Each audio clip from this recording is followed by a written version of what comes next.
Programang ito ay rated SPG. Striktong patnubay at gabay ng magulang ang kailangan. Maaaring may masiselang tema, lengguwahe, karahasan, sexual, horror o droga na hindi angkop sa mga bata. Mga kapamilya, narito ang mga dapat nating abangan sa FPJ's Batang Quiapo. Nang dahil sa nalaman ni Ramon kay Camille ay pinaimbestigahanan ni Ramon itong si Camille kay Bullet. Ngayong kabilin-bilinan ni Ramon kay Bullet na huwag itong ipapaalam kay David. Sinabi ni Ramon sa kanyang sarili na kapag nalaman niyang impostor ang nagpakilala sa kanya bilang kanyang anak ay hindi niya na ito bibigyan ng pagkakataon para mabuhay pa. Naisip nga din ni Ramon na kung tinatarantado siya ng kinikilala niyang tanggol ngayon ay nasaan umano ang tunay na tanggol at saan niya umano ito mahahanap.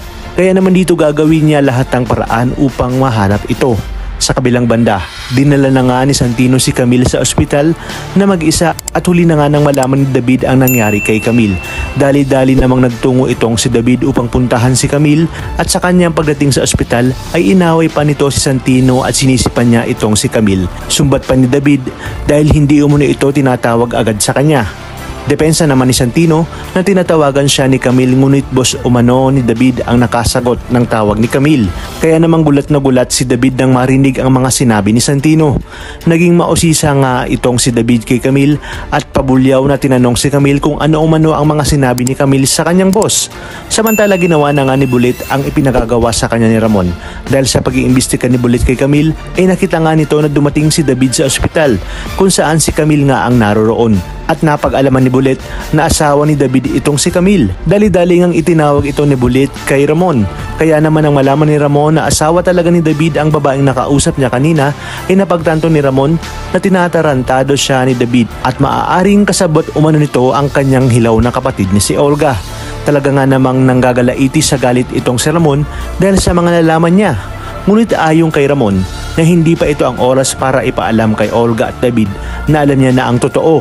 Sinabi nga ni Ramon na kailangan niya munang mahanap at makita ang tunay niyang anak na si Tanggol bago niya tapusin ang buhay ni David at Olga. Sa ngayon umano ay unti-unti niyang aalamin ang plano ng dalawa at walang kaalam-alam sina Olga at David na alam na pala ni Ramon ang buong katotohanan at naghihintay lang ito ng tamang pagkakataon. Agad niyang inutos kay Bullet na alamin nito kung nasaan ang tunay na tanggol at kung ano-umano ang nangyari dito.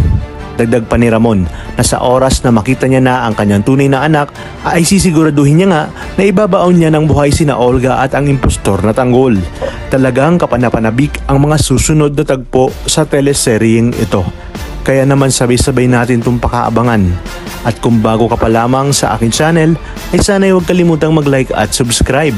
Pindutin na ang notification bell para updated kayo palagi. Maraming salamat sa inyong panonood at hanggang sa muli, kapamilya.